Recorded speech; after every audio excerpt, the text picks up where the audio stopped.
Hi guys, அஸ்ஸலாமு அலைக்கும். Chicken பன் எப்படி செய்யலான்னு பார்க்கலாமா? நம்ம பேக்கரியில் சிக்கன் ரோல் வாங்கியிருப்போம். நம்ம வீட்டிலேயே சிக்கன் பன் செய்யலாம். பேக்கரி டேஸ்ட்லேயே எப்படி செய்யலான்னு வாங்க பார்க்கலாம். பன்னு செய்ய தேவையான பொருள் எடுத்து வச்சிருக்கிறேன்.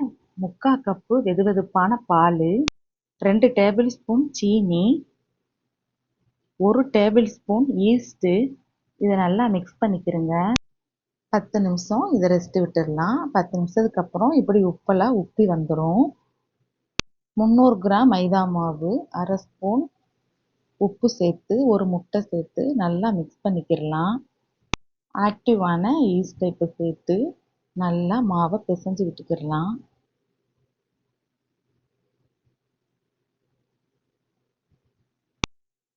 ஒரு க்ளீனான ஒர்க்கிங் ஏரியாவுக்கு இதை மாற்றிக்கிடலாம். 3 டேபிள் ஸ்பூனு நெய் விட்டு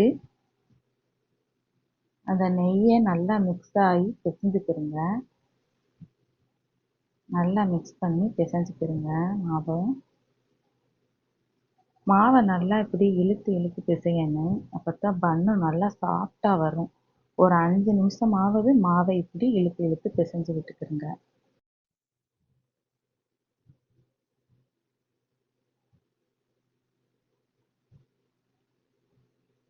மாவு மேலே கொஞ்சோண்டு ஆயில் அப்ளை பண்ணி இதை 1 மணி நேரம் அப்படியே ரெஸ்ட் விட்டுடலாம். இப்போது ஸ்டஃபிங் ரெடி பண்ணிக்கிடலாம். 2 மீடியம் சைஸ் வெங்காயத்தை ஆயில் கூட சேர்த்து நல்லா வதக்கிக்கிடலாம். இஞ்சி பூண்டு 1 டீஸ்பூன் சேர்த்து வதக்கிக்கிடலாம். தேவையான மசாலா: காஷ்மீர் மிளகாய் தூள் 1 டீஸ்பூன், மஞ்சள் 1/4 டீஸ்பூன், மிளகுத்தூள் 1/4 டீஸ்பூன், சீரகத்தூள் 1/2 டீஸ்பூன், கரம் மசாலா 1/2 டீஸ்பூன், மல்லித்தூள் 1/4 டீஸ்பூன். இது எல்லாத்தையும் நல்லா சேர்த்து வதக்கிட்டு 200 கிராம் சிக்கனை ஆட் பண்ணி வதக்கிட்டு 3/4 ஸ்பூன் உப்பையும் சேர்த்து நல்லா வதக்கி 5 நிமிஷம் மூடி போட்டு வேக வச்சுக்கிடலாம்.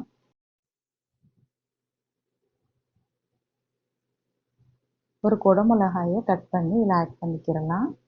கொஞ்சம் புதினா மல்லி சேர்த்து இதை நல்லா 2 நிமிஷம் வதக்கிக்கிடலாம். வதக்கிட்டு ஸ்டவ்வை ஆஃப் பண்ணிடலாம். இப்போது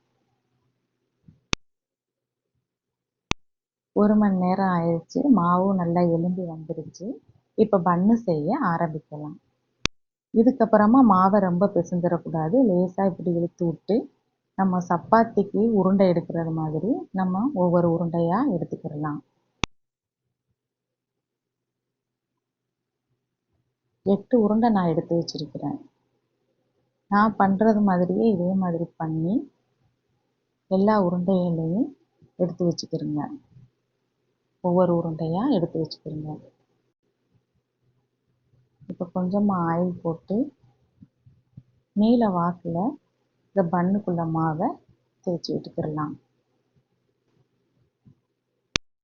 இப்போ பன்னுக்குள்ள ஸ்டஃபிங்கை இப்போ வச்சுக்கிடலாம்.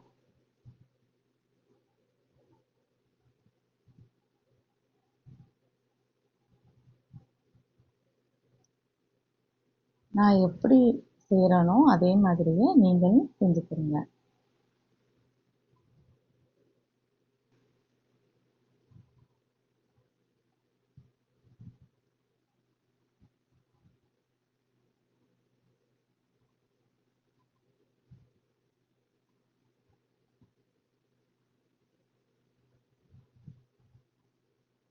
இதே மாதிரி 4ஆக கீறிக்கிடுங்க மாவை.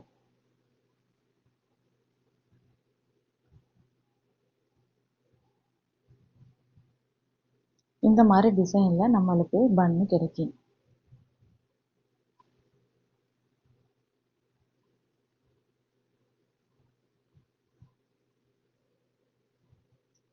இதே மாதிரி எல்லா மாவையும் செஞ்சு எடுத்து வச்சுக்கிடுங்க.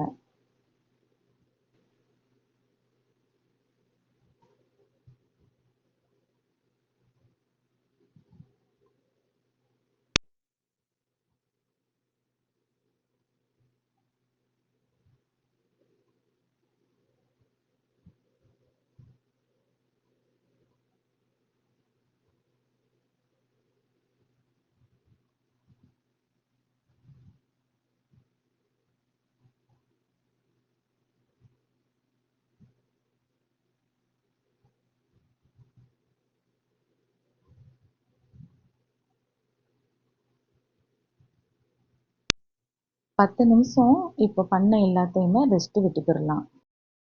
இப்போ 6 பண்ணை ஓடிஜியில் வைக்க போகிறேன். 2 பண்ணை குக்கரில் வைக்க போகிறேன். குக் பண்ணுறதுக்கு முன்னாடி ஒரு முட்டையை பீட் பண்ணி மேலே ப்ரெஸ் வச்சு அப்ளை பண்ணிக்கிறங்க.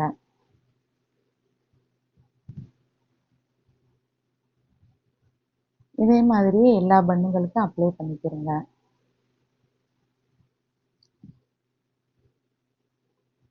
மேலே லேசாக எள்ளு தூவிக்கிடலாம். பார்க்க நல்லா அழகாக இருக்கும் பண்ணு. 180 டிகிரி 20 நிமிஷத்துக்கு ஓடிஜியில் வச்சு எடுத்துக்கிறேன். குக்கரில் 30 நிமிஷத்துக்கு குக் பண்ணி எடுத்துக்கிறேன்.